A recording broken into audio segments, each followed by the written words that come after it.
Maman Dorothée, bonjour. Bonjour. Vous prenez part à cette deuxième édition du Forum national de la société civile sur l'énergie. Déjà, au niveau de la capitale, les problèmes se posent quant à l'accès à l'électricité. Est-ce que vous pensez que ce forum, c'est le moment ou jamais pour permettre à la population congolaise, mais surtout aux populations autochtones, d'accéder à l'électricité? Merci beaucoup. Ce forum tombe à pic au moment où nous avons besoin de cette ressource-là qu'est l'énergie et un facteur de développement. Alors, le moment tombe à pic au moment où moi je parle de la radio-trottoir et l'accès à l'énergie. Et quand je parle de la radio-trottoir et l'accès à l'énergie, je dis ce que les Congolais disent. Qu'est-ce qu'ils déclarent, qu'est-ce qu'ils expriment à propos de cet accès-là à l'énergie. Est-ce qu'ils ont accès à l'énergie? Est-ce qu'ils ont bien servi? Que dit la ménagère? Parce que le courant ne vient que la nuit. Elle dit que c'est un mari de nuit parce que la journée, elle a besoin du courant électrique pour le repassage, pour la cuisson, pour les devoirs des enfants, pour corriger, pour une ampoule, pour quelque chose. Le courant ne vient pas la nuit. Mais la journée, ça vient la nuit. C'est un mari de nuit. Et le courant, quand il arrive, il y a une ampoule qui brille et après ça, soudain, il s'éteint. Et c'est à la manière d'un match de football. Wow! Le courant est parti. Et quand il revient, soudainement et subitement, et c'est à la manière aussi d'un match de football. Wow! Le courant est revenu. Et les Congolais disent, ah, Inga, qu'est-ce qu'il faut?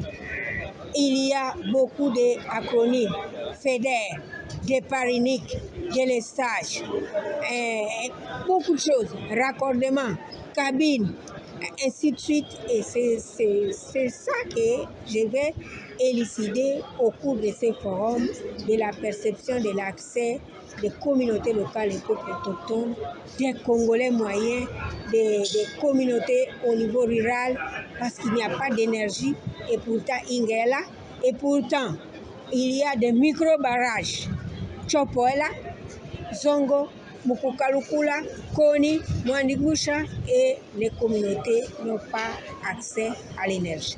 Je vais parler de la radio-trottoir, c'est-à-dire qui dit les Congolais mariés, qu'est-ce qu'ils perçoivent à propos du courant de l'énergie électrique. Quelle perspective avez-vous 10 ans après la promulgation de la loi sur la libéralisation du secteur de l'énergie? Est-ce qu'il y a une perspective aujourd'hui pour que le peuple congolais, les communautés locales accèdent à l'énergie? La loi est là. La loi est là. Mais pour la plupart des cas, la loi n'est pas vulgarisée. C'est pourquoi moi je parle de la radio-trottoir. La loi n'est pas mise dans les langues nationales. C'est pourquoi je parle de la radio-trottoir. Ils ne connaissent pas que dans la loi, il y a les droits d'accès à l'énergie, les droits d'accès à l'électricité. Et surtout nous les femmes. Regardez comment les activités des femmes tournent. Elle est dans une boutique, elle vend les vivres frais. Elle est quelque part où les poissons viennent du fleuve Congo, les chenilles, les champignons qu'on doit garder au frais. Il y a les questions de conservation, les questions de transformation en ce qui concerne les activités des femmes. La femme souffre, elle n'a pas d'énergie électrique. Et on nous demande de ne pas attaquer la forêt. Comment ne pas attaquer la forêt au moment où Inga et ces micro-barrages ne nous donnent pas l'électricité? On est contraint de retourner vers le charbon de bois. Et quand il y a le charbon de bois, il y a la déforestation. Avec ses corollaires, le changement climatique.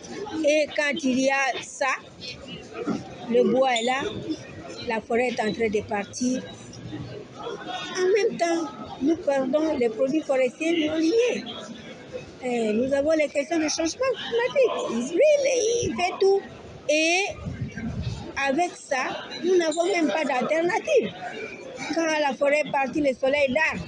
Et on ne parvient même pas à capter cette énergie-là solaire pour que ce soit au bénéfice de tout et que nous ne puissions pas attaquer la forêt.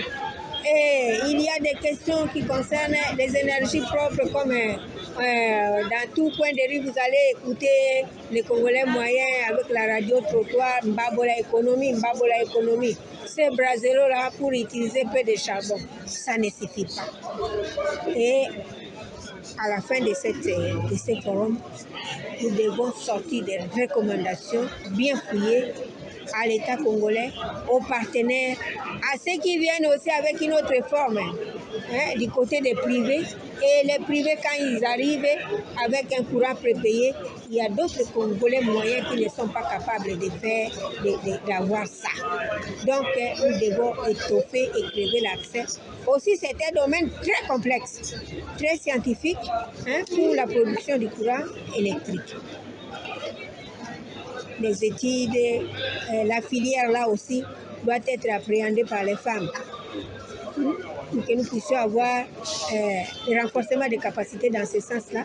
Et les femmes qui peuvent se diriger ça, nous sommes ici à l'INPP. Il faut que les femmes viennent ici, les jeunes filles viennent dans cette filière-là qui concerne les énergies.